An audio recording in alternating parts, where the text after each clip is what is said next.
There are moments in the architecture of your heart when silence becomes unbearable, when the questions you carry feel heavier than any answer you've ever received. You have knelt in the darkness, your voice barely a whisper, asking God why He allowed you to pour yourself into someone who was never meant to hold you. Why did He let you love so deeply, so recklessly, someone who would eventually become the landscape of your greatest pain? It feels like betrayal. It feels like abandonment. And in the rawness of that wound, it feels almost cruel that the divine would stand by and watch you break against someone who was never your destination.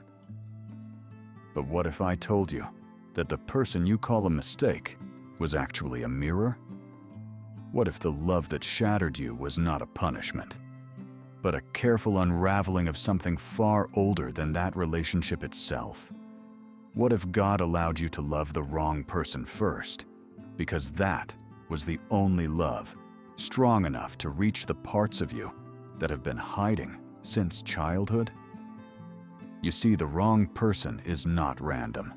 They arrive with precision. They come carrying the exact emotional frequency that your unhealed places recognize. And you mistake that recognition for destiny.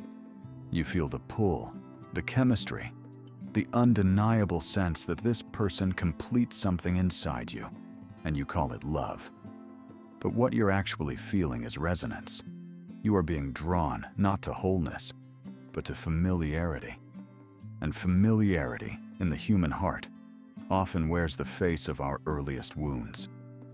Perhaps you grew up in a home where love was conditional, where affection had to be earned, where your worth was measured by how well you performed, how quiet you stayed, how much you could shrink yourself to fit into the emotional space your caregivers had available.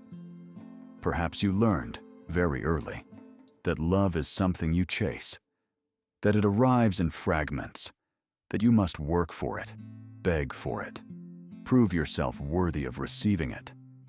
And then, years later, you meet someone who makes you feel that same desperate hunger. Someone who gives you just enough to keep you hoping, but never enough to let you rest. Someone whose attention feels like sunlight breaking through clouds. Rare and precious, and always, always conditional. And you think this is passion. You think this is depth. You think this is the kind of love worth fighting for. But what it actually is repetition. Your nervous system, trained in the language of scarcity, has mistaken chaos for connection. You are not in love with this person. You are in love with the chance to finally win the love you never received as a child. You are trying to rewrite an ancient story, and this person has unknowingly agreed to play the role of everyone who ever made you feel like you were not enough. God did not bring them into your life to hurt you. He allowed them into your life to reveal you, to show you the pattern you've been running, the wound you've been carrying, the way you have been offering your heart to people who cannot see its value because you, yourself, have not yet learned to see it. The wrong person is a diagnostic tool. They are the fever that signals the infection. And while the fever is painful, it is not the enemy. It is the body's way of fighting for its own survival. It is the soul's way of saying, something here needs to be healed. This is the part that feels unbearable, because it means that the suffering was not pointless, but it also wasn't about them. It was about you, about the version of yourself that has been walking through life with an open wound, searching for someone to finally close it. But no human being can close a wound they did not create. No person, no matter how kind, no matter how present, can fill a hole that was carved in childhood. That is work only you can do. That is healing only God can facilitate. And so He allowed you to love someone who could not love you back. He allowed you to exhaust yourself, trying to earn affection that was never meant to be earned. He allowed you to break yourself open against the hard edges of someone else's limitations. Not because he is cruel, but because you would not have stopped otherwise. You would have kept running the same pattern with different faces. You would have kept choosing the familiar over the healthy. You would have kept mistaking intensity for intimacy and chaos for chemistry. The wrong person had to hurt you enough that you finally turned around. That you finally looked at the wound itself instead of continuing to medicate it with the attention of people who were never equipped to heal it.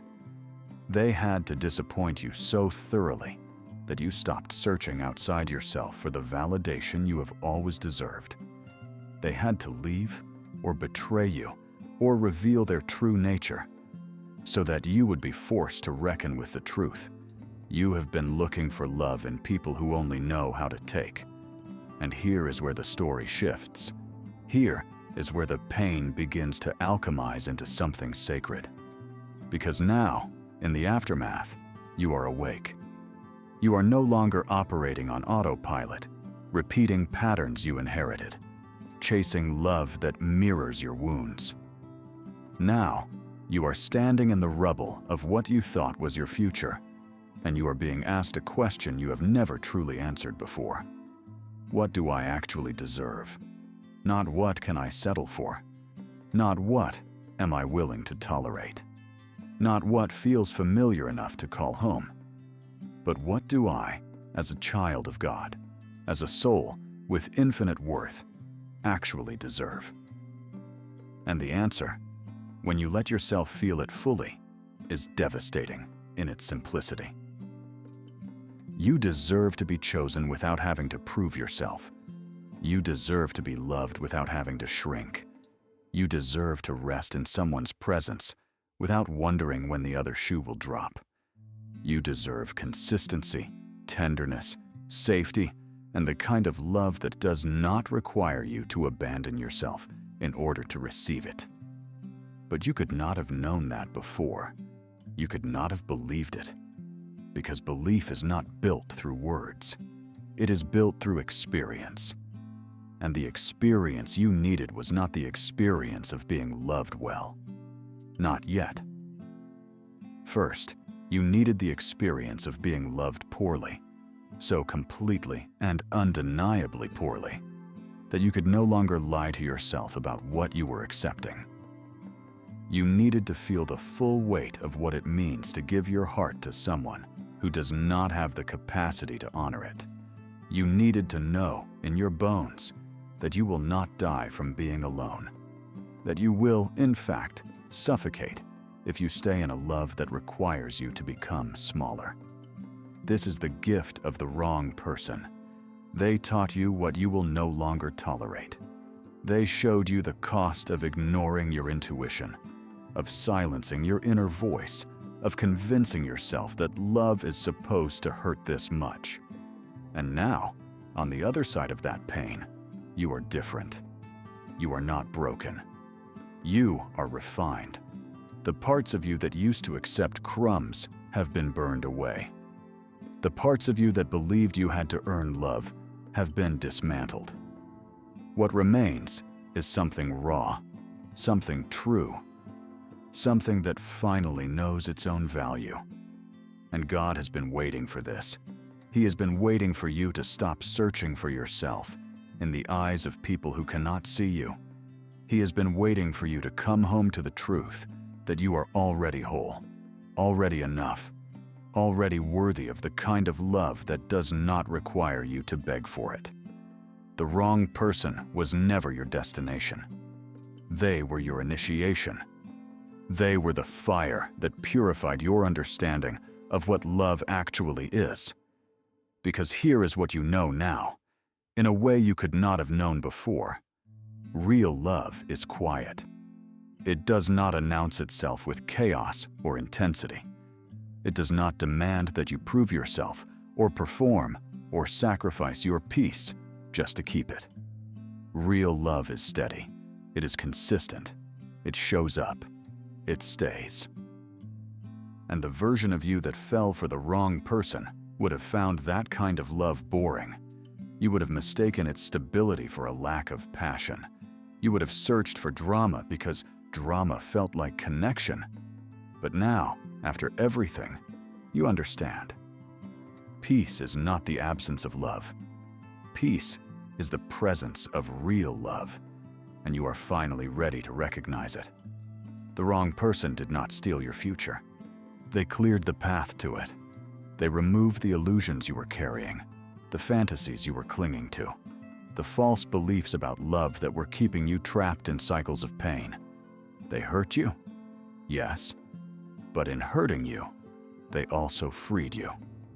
They freed you from the need to chase, to perform, to shrink yourself into shapes that were never meant to contain you. They freed you to finally ask for what you deserve and to walk away from anything less. And so, in the end, this was not a mistake. This was not God looking the other way.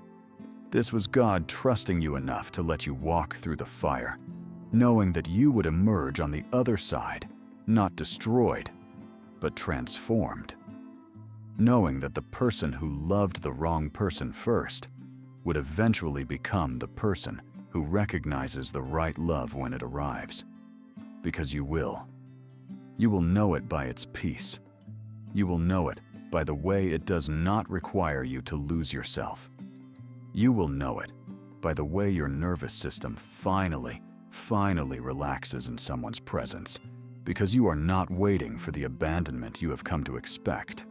The wrong person was your teacher, and the lesson is complete. Now you walk forward, not as someone who was broken by love, but as someone who was broken open by it. And that openness, that hard-won clarity, that deep and unshakable knowing of your own worth, that is the foundation upon which real love will build its home. God allowed you to love the wrong person first, because He knew that only through that pain would you become ready to receive what you have always deserved. And it is coming. It is already on its way. And this time you will be awake enough to see it.